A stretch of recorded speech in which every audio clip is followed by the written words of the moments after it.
de la délégation spéciale de Matam, Monsieur le représentant de l'Union européenne, Monsieur le représentant de ENABEL, Monsieur le directeur général de l'ANASP, Monsieur le directeur de cabinet, chef de cabinet, cadre du gouvernorat de la ville de Conakry, Mesdames et Messieurs les membres de la délégation spéciale de Matam,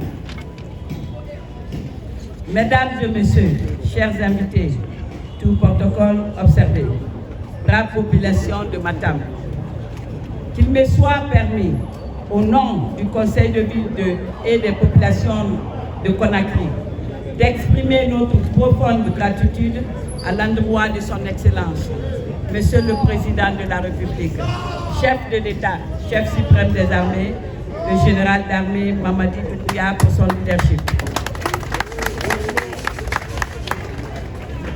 Mais également les éminentes autorités ici présentes qui ont fait le déplacement pour venir nous accompagner sur la noble mission que nous nous engageons à entreprendre aujourd'hui.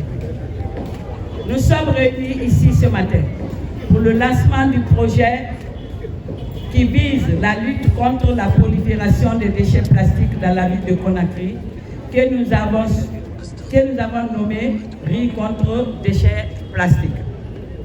En effet, plus de 2 millions de citoyens de notre capitale utilisent par jour au moins un emballage ou un objet plastique pour leurs besoins, qu'ils abandonnent aussitôt après dans les rues, dans les caniveaux ou dans les dépotoirs de fortune.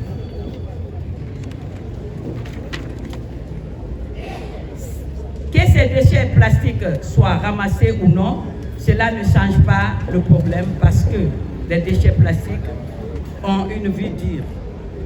Ils ne sont pas dégradables.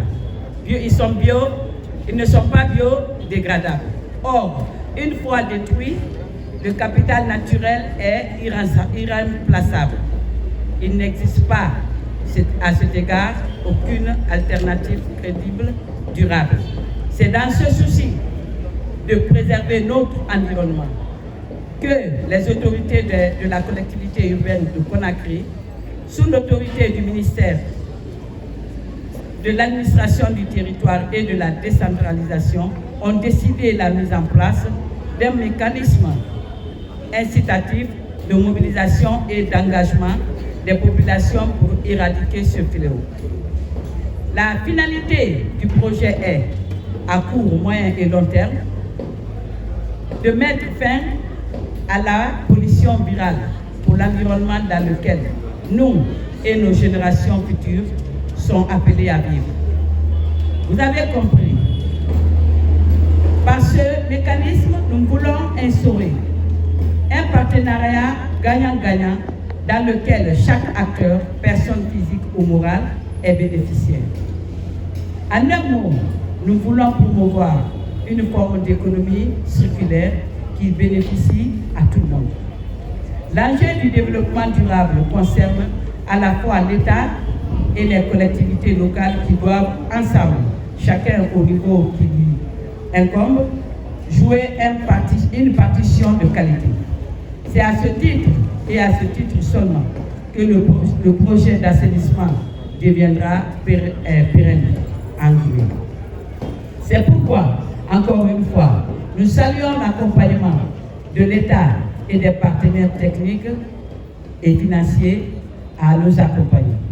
Aux populations, partenaires et bénéficiaires, je demande une mobilisation et un engagement résolu auprès des autorités locales pour la pleine réussite du projet. Je voulais maintenant m'adresser à la population de Matam.